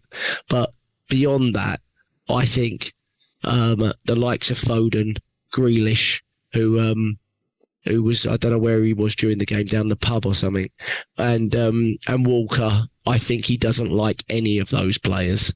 And I think he was quite happy to see our set-piece coach having a little Barney with all of them. But James, when you win it, all of that stuff is fantastic to see. You want to see more of it, don't you? Oh, yeah. Oh, 100%, 100%. And I want to see as well if the media narrative in this country point out how emotional because you watch, we know what it will be. It will be about how overreactive Arsenal were at just beating City 8 games into a season. But I'd like to see if there will be a media narrative of them losing their heads and them losing it. Because when we do it, we're absolutely, we're criminals. Lock every single Arsenal player and the manager away. The celebration police, as they like to call it, and what have you. So, yeah. I mean, I don't think that enough was said about them lot up the road. They win a game against 9 men with an own goal scored, and they're bringing their kids on the pitch, giving them piggybacks and doing a lap of honour and everything. I don't like North London forever. People know that about me. I'm not a fan. Don't like it. But, you got 60 odd thousand or whatever it is at their gaff singing Robbie Williams, and yet they call us cringe because of this one I'm like, oh, they're both cringe in a way. If we're really going to go down that route, they're both really cringe. So I'll give it to our fan base, though. They proper embraced it, haven't they? Whether you like the song or not, it's proper. I mean, when you hear it, when it first came out, so everyone was like, "Oh, this isn't going to take." It really has taken. I mean, every the players react to it. Seeing when they were in that huddle and Declan Rice singing it, I think only one of his first or second games that he played for the club.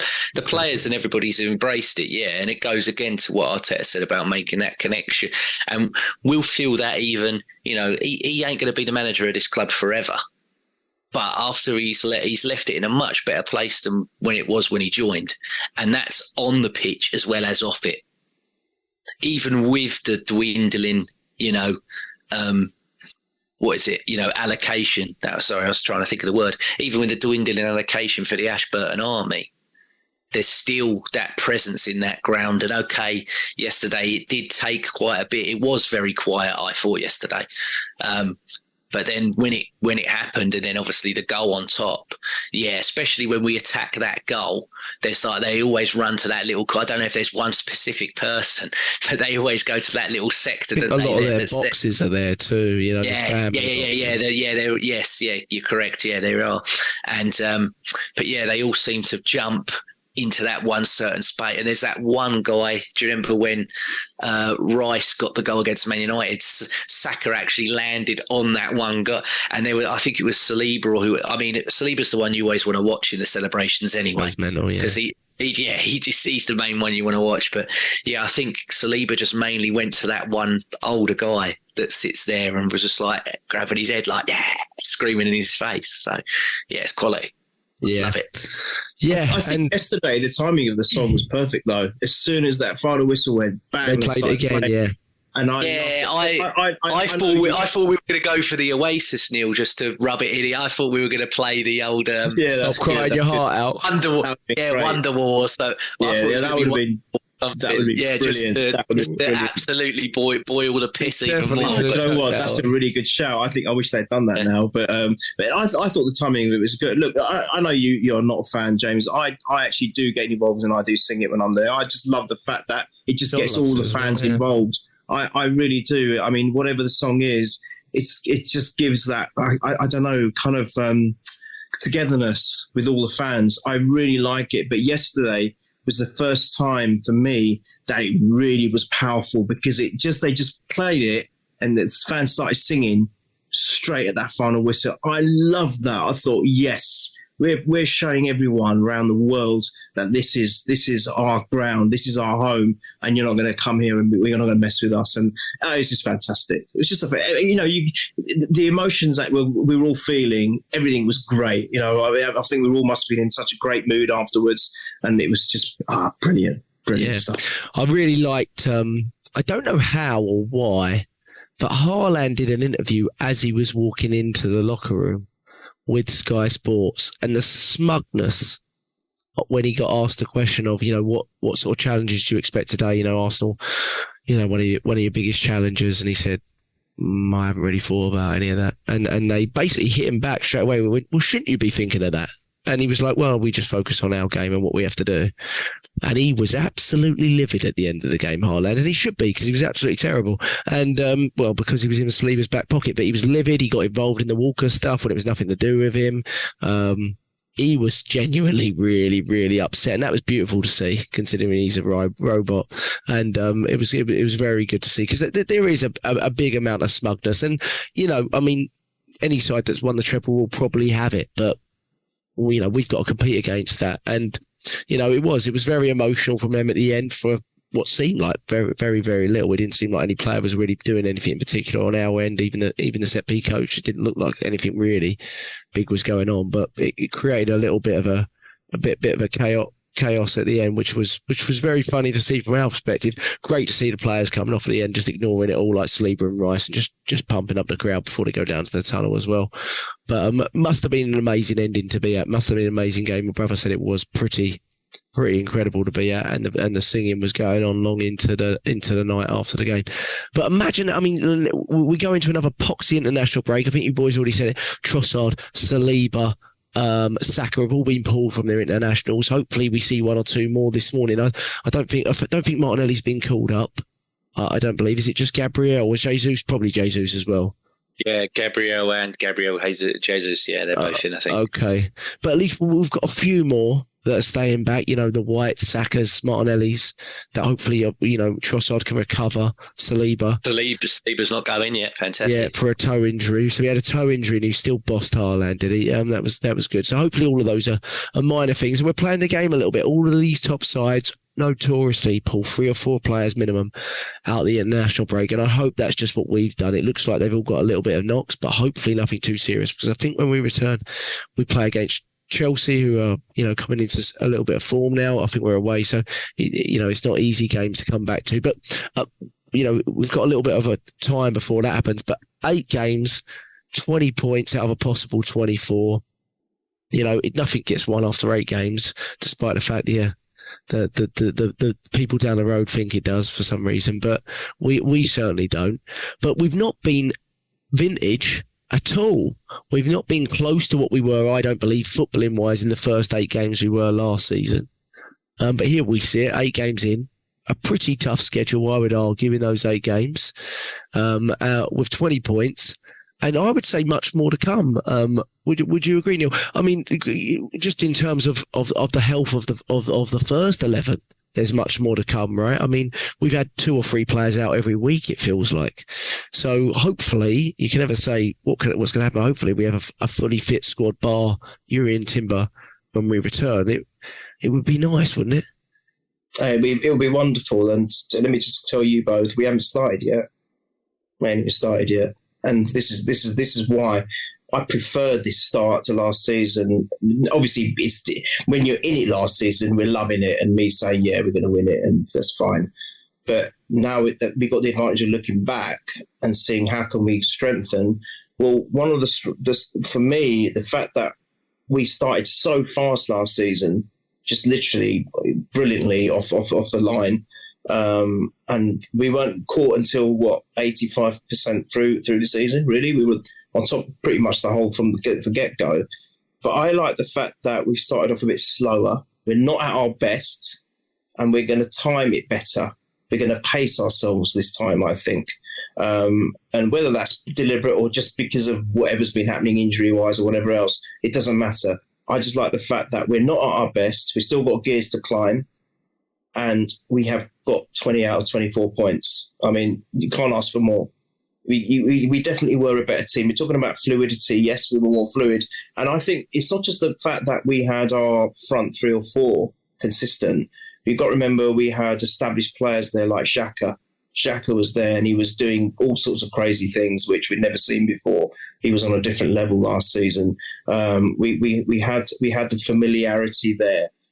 This season, Arteta started doing different things. He's experimenting. We weren't doing any of that last season. He's experimenting with players, experimenting with positions. And even despite all of that, we are unbeaten. And we are doing exactly what Tottenham are doing. And Tottenham think they've invented the wheel. I mean, it's just ridiculous, isn't it? I mean, you've played 3 of the relegated sides that came up, mate.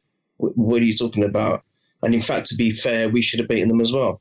So don't get carried away, because you can get your DVDs, you can have your parades and your processions and get the orchestra out and doing all of that stuff. It's going to amount to nothing, because yet again, season after season, you're going to be different. You're going to win nothing, and it'll just be forgotten about and laughed at. So forget about Tottenham.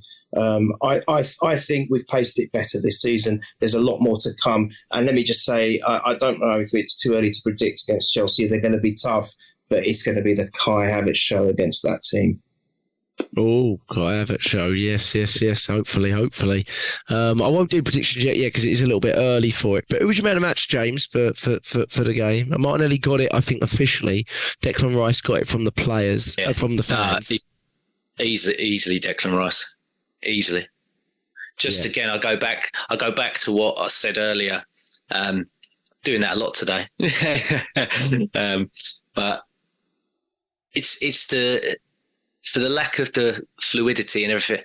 I do agree with Neil. The pacing I prefer, and I feel there's a lot more control here.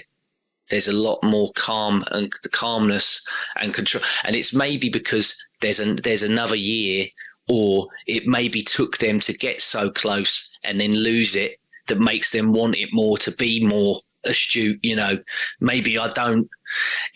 After we got that first yesterday, there were times after that where there was a few where we did get in behind, but it wasn't as if, like against Man United, where it was like, no, let's run and let's get that other, and the Jesus goal against Man United, I'm not discrediting it, how brilliant it was fantastic.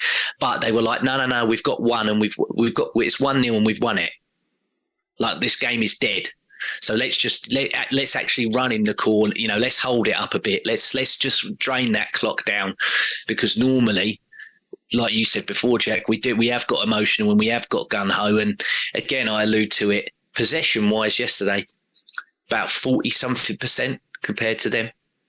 And last year, I think we tried to go toe-to-toe. It was a point of, I've got to beat Man City in the Man City way. And I think Arteta learned, and he went, well, I've got a new way now. I've got new ways that I can do it. And it was like that one, when we beat them away with the Giroud, Wenger was never really known for switching a game up like that, because that was one of the best. That was one of the best defensive performances that I'd seen, especially for a Wenger side, in ages. Since the Adams and all them days. And yesterday for me as well, I think defensively, I think Gabriel's one of the most disrespected in the league. We all know what he does because he plays for us. But I thought he was from the cross. Do you remember that? Where he's like, overhead kick. Amazing. Yeah, I just thought he was enormous yesterday.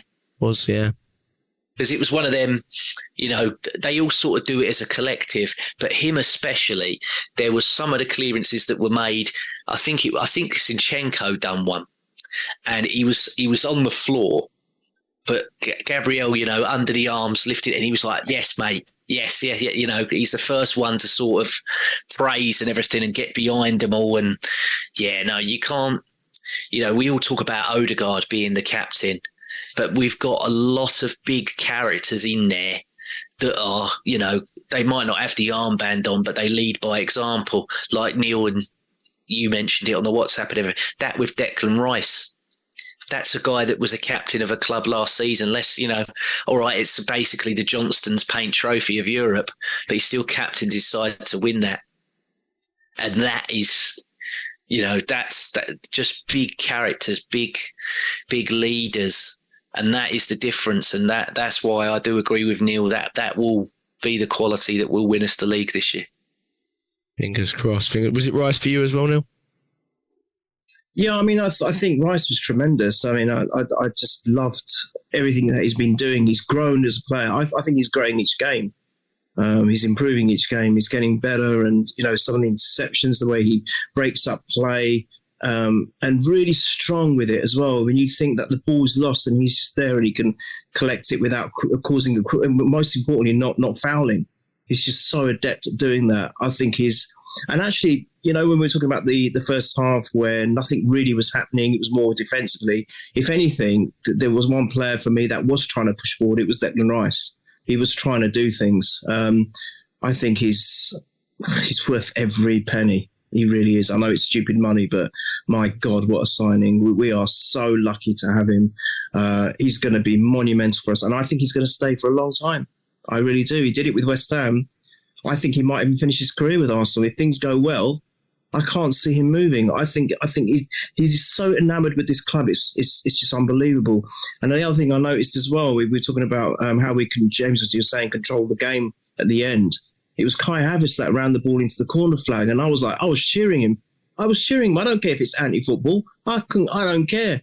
Run the clock down and win the game. It's the most important. And Kai Havertz was doing that. I was like, wow, this guy's, he's not stupid. He's doing what, even if he's told not to do that, good on him. I was really pleased for him to do things like that. So yeah, it was great to see. But I'll be different. I agree. Yeah, Rice, Martinelli. But because I thought the defence was so commanding yesterday and it absolutely destroyed Haaland, for me, it's a toss-up. I'll just say for me personally, it'll be a toss-up between Gabriel and Saliba, but I'll just go with Saliba. Interesting, the last home game, which I think Saliba did play, and it was Partey and Jesus who weren't available. Haaland really brought himself over to Gabriel, but it seemed like in this game he almost, felt he had to battle with Saliba because it felt like that was the one-on-one battle we were feeling. Maybe it was just the way they were attacking, I'm not sure, but it felt very much like, for example, Haaland scored in the last home game against them and he kind of got it from a Gabriel mistake, if you remember, like vaguely, when we lost 3-1 at home. But it felt like it was very much a one-on-one battle at times. But Gabriel was fantastic next to him. But I think Saliba definitely deserves a mention at least because, Haaland is he's a different specimen to deal with, and he doesn't really need to touch the ball, does it? It's just one moment sometimes, and to not let him have that one moment is massive, really. And he didn't have a kick all game, did he? Really? I mean, I don't know how many touches he had of the ball. I do not know, but I could probably look it up real quick. But I can't imagine it was more. Maybe it wasn't even in double figures. I'm not sure, but he was completely nullified, wasn't he, throughout the whole game? But fantastic win. I hate international breaks. Absolutely hate them. I can't believe we're upon another one already. But it's so much better to go into an international break with a win like that, isn't it? I think we did after the last one with a Man U win, didn't we, late on as well? So let's keep that up, but hopefully return just the same as well. So we'll maybe do another podcast before the next game. We'll see. But thank you for listening. We're at Purely Arsenal FP on Twitter, Purely Arsenal on YouTube. Podcast should be up shortly. And give us a retweet, give us a subscription on YouTube. That would really help us. Give us a little thumbs up, all that good stuff. That would really appreciate it. We did have one question from SportNut100 that asked, is Saliba the most important player? I think that was what his question was. Let me double check it. I just saw it come up. I don't know how I didn't see it. SportNut100 said, has Saliba already become irreplaceable in the team more so than any other player? Yes. And, there you go. There's your answer, SportNut100. There you go. He did. Oh, sorry. Yeah, he is. Yeah. Well, I think last season proved it as well, yeah. But we all said, didn't we, best thing we can do this summer is renew that boy's contract. And I was just like, forget, right, I always thought Declan Rice was coming and we were going to pay regardless of what it was going to be. We were going to pay it. But I was just like, we win we jack shit if that boy don't sign. Because who in the world is there? And again, I'm all for discourse and debate. So leave the comments on the channel or message me directly and you tell me who of the age profile, the size and the ability does what William Saliba does. That does what William Saliba does to even the same ability or better than him. Because I don't know. I watch a lot of bloody football and I don't know who it is. No, I don't watch any football and I agree with that. Yeah, exactly. Sometimes you just know. Sometimes, we said it very early on, didn't we? Sometimes you just know. But fantastic. I mean, fantastic player, and so happy to have him. And he's only going to get better as well. Yeah, that's the scary. He's only going to get better than this. Most of our team are only going to get better. That's the good thing because they're quite young. This is a team for the next 4 to 6 seasons for me. Yeah. Little tweaks here and there. We will talk about the January window as it comes a little closer. I do feel like that might be an opportunity there somewhere.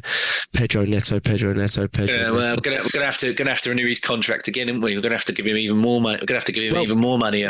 There you go. I think White's is on the horizon. That might happen in this break. Actually, it sounds like it's getting relatively close. So we're doing it, aren't we? We're laying the foundations and making sure all the players are tied down. The ones that are really important. Get them recharged and get them ready to go. You know, go slap Chelsea. Let's slap Chelsea. I love that. Yeah, fingers crossed. Well, we got to enjoy this. Someone hiding. It'd be, if someone's due a hiding. Why can't it be Chelsea? Well, wouldn't it be lovely to get, because we don't really know the extent of Bukayo Saka's hamstring injury. You'd hope, though, because they were so vague about it, that it's not longer than a Martinelli one. So you'd hope that at the very least, maybe you don't see him for the first game back, but you see him beyond that. So you're hoping it's a 2-3 weeker. Him as a person, he ain't accepting. He is not. Do you think he watched that yesterday and was, as much as he was probably happy, and he was one of the main ones that actually dragged the set-piece coach away, weren't he? He was one of the ones that pulled him away. Do you not think there was part of him that watched that yesterday and was like, shit, I wish I could have played in that, I wish I'd have had a bit. So, he's going to come back. He's going to come back with a, fire in his belly, to be cliche. It would be lovely to see Saka and Martinelli back in the starting lineup, wouldn't it? I mean, we've not seen it since the first or second game, that pairing, I don't think. So it would be quite nice, to be honest, with Jesus back where he belongs. It's not, maybe it's too much to ask, but that's a front four that's worked really well for us in the past. So it would be very, very nice. So let's see what comes back from it. Now we have to watch all these poxy international breaks and pray everyone's going to be okay. But yes, please tune in. Thank you for the question. I didn't really ask too much about for questions, but thank you if you sent them in. And at Purely Arsenal FP on Twitter if you've got more for us. James, Neil, thank you so much. Up the Arsenal, massive win, long way to go, but happy days today. Brilliant Sunday.